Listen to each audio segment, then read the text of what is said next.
Hello and welcome to King Pasha's Garage. Today I'm showing you my all-wheel drive drift tune for the 1988 Mitsubishi Starion Esi-R. It's an A800, as you can tell right here. Gucci asked me for this to make this, so here you go. Here's the share code for that at least. And I'm going to show you my wild tune. There's some things I haven't done before and it's new. And yeah, so let's get into it. So there's the car. It's got the racing 3.0 liter inline 6T for the turbo. All-wheel drive. There's no body kits to this thing. I wish there were. They've been doing wide body kits in the 80s before anybody else. Got a stock tire compound on there. Stock width for the front and in the rear. I put heavier rims on here just so I could add more power, just so we can get 1011 horsepower. And you got 19s in the front and 19s in the rear. Maxed out in the front, maxed out in the rear.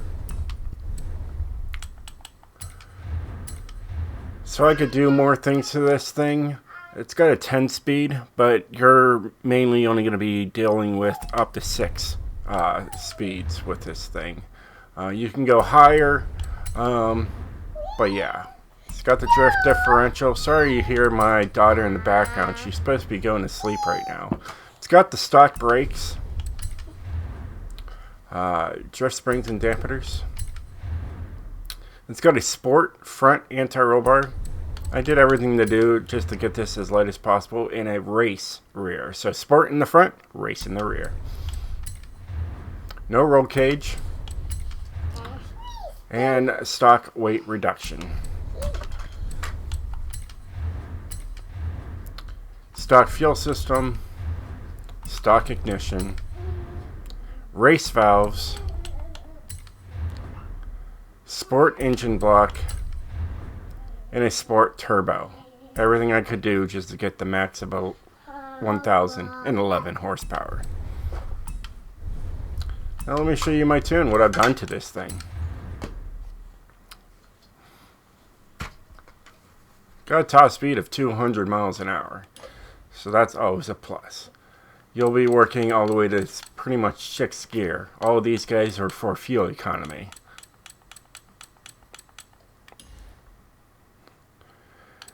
It's got an aggressive tune on it. As you can tell, the front had sport, so you can't do anything with sport. You can only do stuff with the race. So I have it at 1950. Springs are on the soft side, as soft as I could go for the rear. You can't go any softer than 345.9, and I did 355. And then I raised up the front end to counterbalance the rear. And then dampening, I decided just say, hey, I wanted this thing to be as stiff as a board, so I did 20s all the way down. There's no downforce to worry about, no braking. Who needs brakes, right? When you have 1011 horsepower, who needs brakes? And then differential is 76, 86, 97, 97, and there's actually 73% of power going to the rear. So that's a little different. Usually it's 71, 78, 84, 63, 50, 45, you know, whatever. But it's 73%. And it all works. I took it down the mountain, down the volcano hill, to where I tuned this vehicle. And I tuned it with just a 6-speed. And then about 10 minutes ago, I put a 10-speed in there. Took a picture of the tune of the gearing before so I could, you know, set everything how I had it. And then I just added the other gears, had them close to 5. Until it's 5th gear, 6th gear is pretty much what you're using with this thing. And like I said, the other ones are there in case you want more gears to work with. And like I said, don't expect to stop on a dime. I had to make some sacrifices to get more power out of this vehicle. You can tell it's smooth and it gets the job done.